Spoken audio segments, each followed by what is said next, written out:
All right, so now we're going to look into equilibrium 2, specifically Le Chatelier. Okay, so Le Chatelier was this guy who found that if a system at equilibrium is disturbed, if you mess with that equal rates, the system will shift its equilibrium position so to counteract the effect of whatever that disturbance was.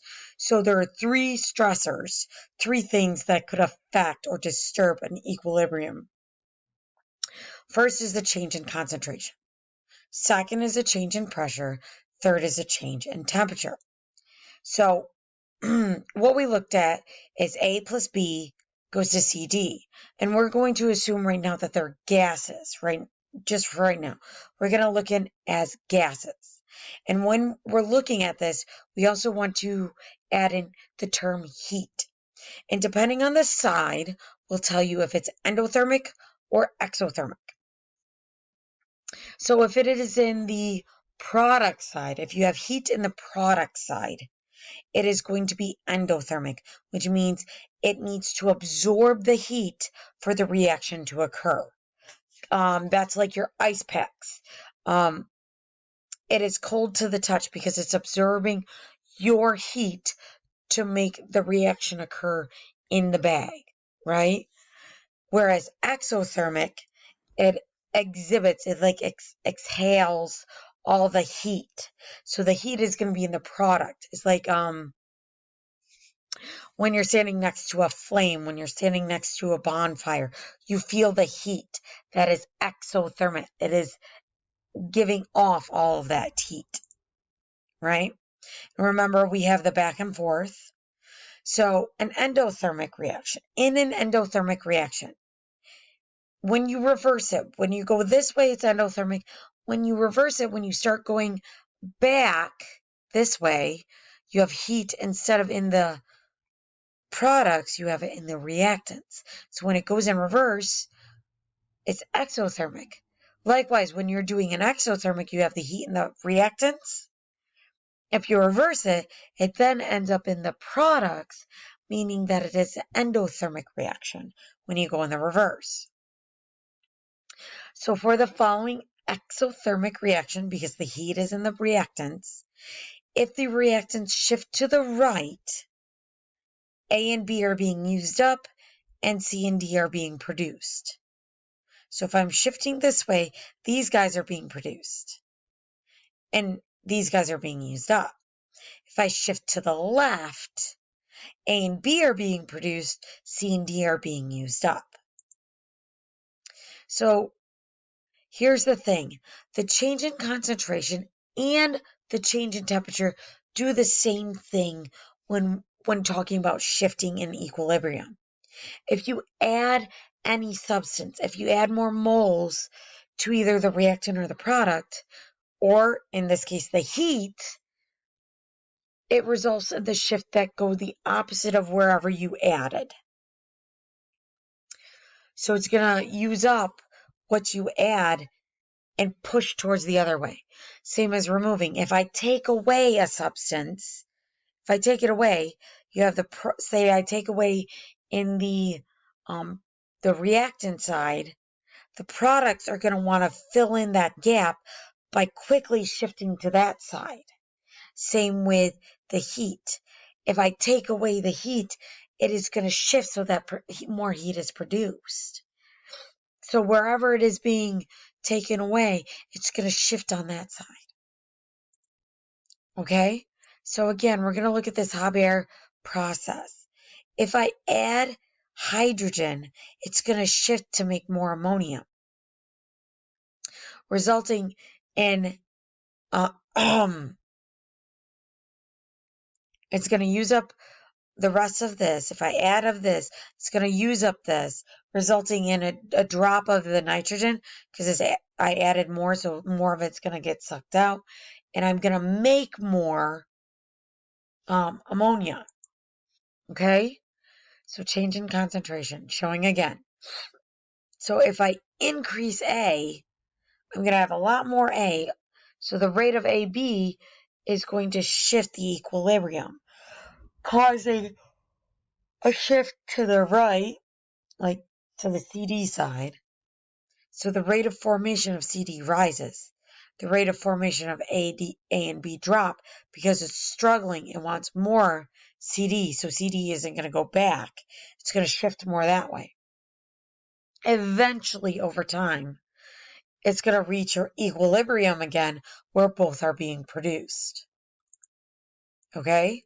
So if I take away A, if I get rid of A, I've got C and D. It's going to rush back the opposite way to make more A back. So CD are going to drop. The rate of formation of CD is going to drop. But A and B is going to shoot up. So let's go to an exercise. Let's see if we can figure this out. Which way will the equilibrium shift? So if I add H, I have more of this. There's going to be less of this, so it's going to shift to the right. But what if I remove this? It's again going to shift to the right because it's going to want to make up what it's lost, right? Correct? So if I take away I, it's going to shift to the left because it's going to want to make more I up. Same with the same change in temp. If I increase the temp, it's going to shift away from wherever I added that heat. The shift is endothermic in direction using the excess heat. If I decrease the temperature, if I take away the temp, it's going to shift to the endothermic, producing heat, which brings the system back up to temp. So here's an example. If I've got NO2 versus N2O4, NO2 is colorless. As it starts to heat up, NO2 or N2O4 is created, causing it to turn brown as I add heat to it. AKA, in this case, I'm taking away the heat. The heat is absorbed. So, increase in pressure. Increasing pressure causes a decrease in volume. Increasing pressure forces a shift of equilibrium toward the production of fewer moles of gas. If both sides of the equation contain an equal number of moles of gas, the pressure change will not shift to the equilibrium. So looking at this, on this side, I've got 1 mole of nitrogen, 3 moles of hydrogen. Adding together, that's 4 moles, whereas there's 2 moles here. So if I increase the pressure, it's not want to go to this side. It's going to go to this side. So more of this is being created as opposed to that. The increased pressure will shift the equilibrium to the right. It's going to want to go to the less amount. We don't want the this side to happen a lot. We want this side. Whereas if I decrease, it's going to shift to the left, creating more of the individuals. Okay? So decreasing gives more space, meaning more moles can be there. Increasing pressure means less volume, so you want to go for the less amount of moles. Decrease, more volume, more space. Okay, and this shows again, less volume goes to the N2O4. Less volume, less pressure, shifts it back to the N2O. Okay? Pardon me. So let's do some more exercises. In what direction will the equilibrium shift? Remember, these are gases. If I add Cl2, I'm adding it. So it's going to shift away from where it's added. It's going to shift back. If I add temperature or energy, it's going to shift to the left or this way. If the volume is decreasing, I'm going to look for the side that has the most amount of moles. There's 1 mole of PCl5 on this side, 2 moles together on this side. It's going to shift to this side because there's more moles over there. If I get rid of this, it's going to shift this side. Okay? Real quick. Oh, pardon me. Okay, for this reaction, X plus Y equals Z plus heat. If the temperature is increased, the equilibrium will shift. to the left.